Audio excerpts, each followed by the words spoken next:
Hello everyone.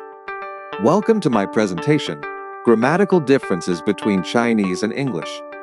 I'm Jia Chen, and this guide is especially created for Chinese learners of English, but it will also benefit ESL educators and English speakers interested in Chinese grammar. In this talk, we will explore two core areas of contrast between Chinese and English grammar. First, we'll address how the absence of verb tenses in Chinese presents challenges for learners. Second, we'll discuss the lack of morphological inflection in Chinese compared to English. Along the way, we'll offer strategies, comparisons, and tools to support language mastery. To start, let's look at a side-by-side contrast. In Chinese, verbs are not marked for tense, and words don't change form to show number, tense, or degree. Word order is very strict to maintain meaning. In contrast, English grammar relies heavily on verb tenses, morphological inflection like is, ed, or ing, and is more flexible in word order due to these markers. This foundational difference creates unique learning challenges. Before we move into the first challenge, let's briefly look at the English tense system. English includes 12 core tenses, organized by time, past, present, and future, and aspect, simple, continuous, perfect, and perfect continuous. These verb forms allow English speakers to express not only when something happened, but also how long it lasted and whether it's complete. This layering of meaning is something Chinese learners must adapt to, since Chinese expresses time quite differently. Let's examine the first key challenge: the absence of tense in Chinese. In English, tense is shown through verb inflection.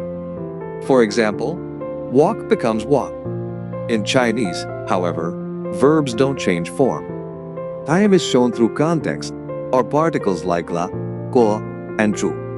According to Li and Thompson 1981, aspect is more important in Chinese than tense.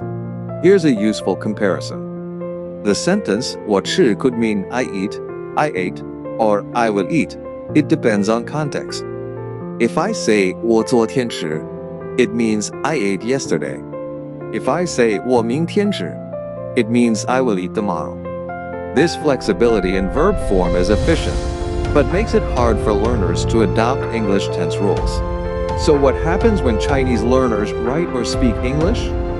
We often hear sentences like, I ate yesterday instead of I ate yesterday, or she go to school now instead of she is going to school now.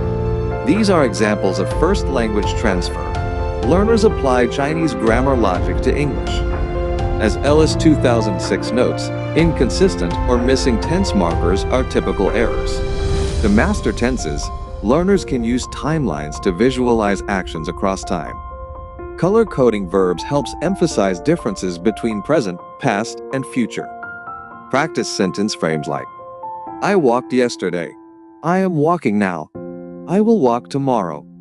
Apps like Grammarly and Duolingo can provide helpful real-time feedback. Let's move on to the second major challenge: the lack of morphological inflection. In Chinese, a word like so can function as walk, walks, walked, or walking depending on context. Chinese doesn't use inflection to show grammatical relationships. In contrast, English uses suffixes like s, ed, ing, and est to indicate meaning. Let's look at three examples. So becomes walk, walks, or walking in English. Mao means both cat and cats. Chinese uses measure words to show plurality. Ta means big, and comparisons like bigger or biggest are formed with context words, not changes to the word itself. In English, these forms are critical for clear communication. These structural differences result in common learner errors. She go instead of she goes. Two cat instead of two cats. More good instead of better. Subject-verb agreement is also difficult because Chinese doesn't require this kind of concord. Lotto 1957 highlighted how unfamiliar grammar features often cause persistent problems. To build accuracy, learners should create word families like go, went, gone, going. They can memorize irregular verbs, practice plural forms, and drill adjective comparisons. Using grammar flashcards and sentence transformation exercises helps strengthen form recognition and recall. Beyond tenses and morphology, here are some broader strategies. Keep a grammar diary to focus on specific structures. Use shadowing. Repeat after native speakers to internalize patterns. Try peer teaching with English speakers learning Chinese. This dual learning model helps build cross-linguistic understanding. These issues also appear in reverse. English speakers often overuse tenses or plurals when speaking Chinese.